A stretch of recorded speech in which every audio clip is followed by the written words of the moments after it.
আজকের পর্বে আমি আপনাদেরকে মজাদার এবং সুস্বাদু একটি কাবাব রেসিপি তৈরি করে দেখাবো। আজকের কাবাবটা হচ্ছে রুই মাছের কাবাব। রুই মাছ, কাতলা মাছ এই ধরনের মাছগুলো রান্না করলে বাচ্চারা সহ বাসার বড়রাও কিন্তু কাটা বাছার ভয়ে অনেকে মাছ খেতে চান না। তো আজকের এই রেসিপিটা যদি ফলো করে বাসায় রান্না করেন তাহলে কিন্তু বাচ্চারা এবং বাসার বড়রা কিন্তু মজা করে মাছ কাটা বাছার ঝামেলা ছাড়াই কিন্তু অনেক মজা করে খেতে পারবে। তো প্রথমে যেটা করবেন সেটা হচ্ছে আলু এবং রুই মাছ অল্প পরিমাণ পানি দিয়ে লবণ দিয়ে সেদ্ধ করে নেবেন এবং সেদ্ধ করা পানিটা সুন্দর করে মাছের ভিতরে শুকিয়ে নেবেন। এরপর মাছ থেকে কাটা বেছে নেবেন এবং আলুটাকে সুন্দর করে হাত দিয়ে সুন্দর করে মেখে নরম করে নেবেন। এখন আমি এখানে কি দিয়ে মাখছি সেটা আপনাদেরকে বলে দেই। পেঁয়াজ, রসুন, কাঁচামরিচ, ধনিয়া পাতা, আলু আর কাটা বাছা মাছগুলোকে আমি সুন্দর করে মেখে নেব। হাত দিয়ে একটু সময় নিয়ে আপনারা মেখে নেবেন।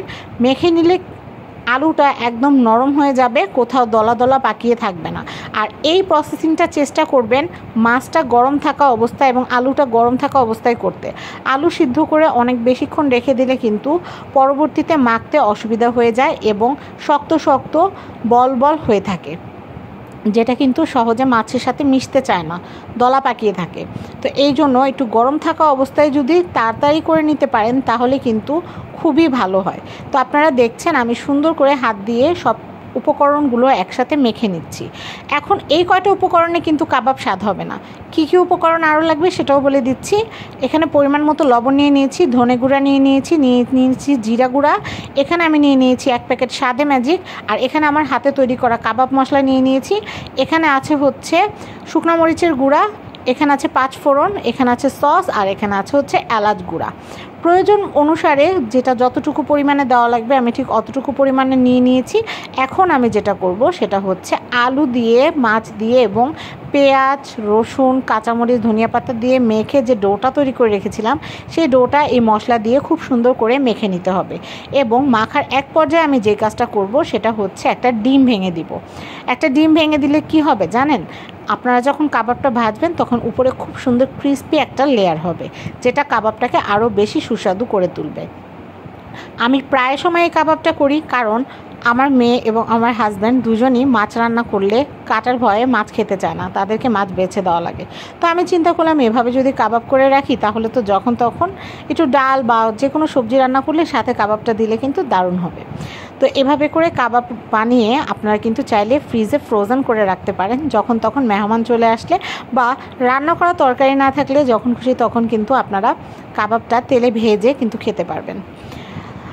আমি একটা স্টিলের প্লেটে আমি অয়েল পেপার বিছিয়ে নিয়েছি এবং এখানে খুব সুন্দর করে আমি কাবাবগুলোকে শেপ দিয়ে নিয়েছি। আমি স্টিলের এই প্লেটটাতে রেখেই আমি ফ্রিজে আগে ফ্রোজেন করে নিব কাবাবগুলোকে। কাবাবগুলো যখন ফ্রোজেন হয়ে যাবে তখন আমি জিপলক বা এয়ারটাইট একটা বক্সের ভিতরে আমি কাবাবগুলোকে সংরক্ষণ করব। যখন আমার যে কয়টা কাবাব লাগবে আমি সাথে সাথে নামিয়ে আমি চুলায় দিয়ে তারপর আমি কাবাবগুলোকে ভেজে নিব।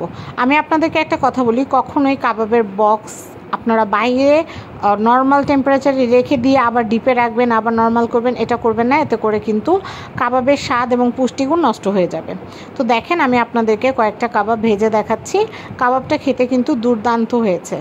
তো আপনারাও কিন্তু বাসায় রেসিপিটা আপনারা তৈরি করে খাবেন, বাচ্চাদেরকে খাওয়াবেন। কেমন হয়েছে সেটা কিন্তু জানাবেন। আর রেসিপিটা ভালো লাগলে অবশ্যই ভিডিওটা শেয়ার করে সবাইকে দেখার সুযোগ করে দিবেন।